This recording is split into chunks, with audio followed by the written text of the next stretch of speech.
Welcome to cube TV. నేను మీ anchor Fatima Khan. Renu Desai గురించి ఏ news వచ్చినా సరే పవన్ కళ్యాణ్ ఫ్యాన్స్ వెంటనే రియాక్ట్ అవుతుంటారు. ఎందుకంటే పవన్ కళ్యాణ్ విషయంలో రేణు దేశాయ్ పాత్ర అలాంటిది. మరి వీరిద్దరికి ఇద్దరు పిల్లలు పుట్టిన తర్వాత విడిపోయినప్పటికీ నుంచే ఆమె ఎప్పటికప్పుడు తనకు అన్యాయం జరిగింది అంటూ చెబుతూనే ఉంది. ఇక పవన్ కళ్యాణ్ తనను వదిలేశాడని, ఆస్తులేమీ ఇవ్వలేదని ఇక ఒక ఏడాది ముందు కూడా చెప్పుకొచ్చింది. పవన్ కళ్యాణ్ తనకు అన్యాయం చేశాడంటూ ఎన్నో ఇంటర్వ్యూల్లో చెప్పింది రేణు దేశాయ్.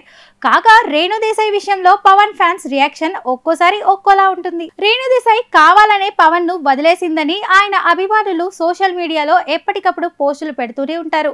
ఈ క్రమంలోనే ఎన్నికల సమయంలో పవన్ కు రేణు దేశాయ్ సపోర్ట్ చేసింది.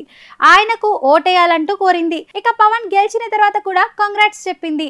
అయితే పవన్ కళ్యాణ్ ఎక్కడికి వెళ్ళినా అగీరను వెంట పట్టుకుని వెళ్లడంతో ఆ ఫోటోలను కూడా ఆమె పోస్ట్ చేస్తోంది.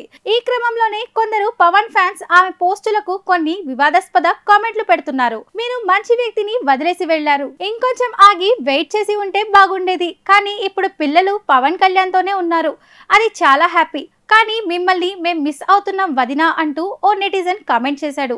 దీనికి రేణు దేశాయ్ కూడా ఘాటుగానే రిప్లై ఇచ్చింది.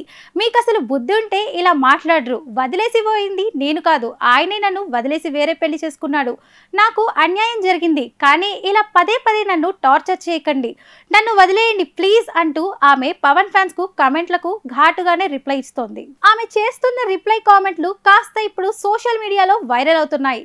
గతంలో కూడా రేణు దేశాయ్ పలుమార్లు పవన్ ఫ్యాన్స్ కు రిక్వెస్ట్ చేయడాన్ని మనం చూసాం. ఇప్పుడు కూడా అలాగే చేస్తుందని చెప్పుకోవాలి. ఇక తాను త్వరలోనే రెండో పెళ్లి చేసుకుంటారని పదే పదే రేణు దేశాయ్ చెబుతోంది. పిల్లలు పెద్దయ్యేదాకా ఆగుతానని గతంలో చెప్పిన ఆమె ఇప్పుడు తోడు కోసం వెతికే పనిలో ఉందని కొన్ని వార్తలు వస్తున్నాయి. చూడాలి మరి రేణు దేశాయ్ ఎలాంటి నిర్ణయం తీసుకుంటుందో.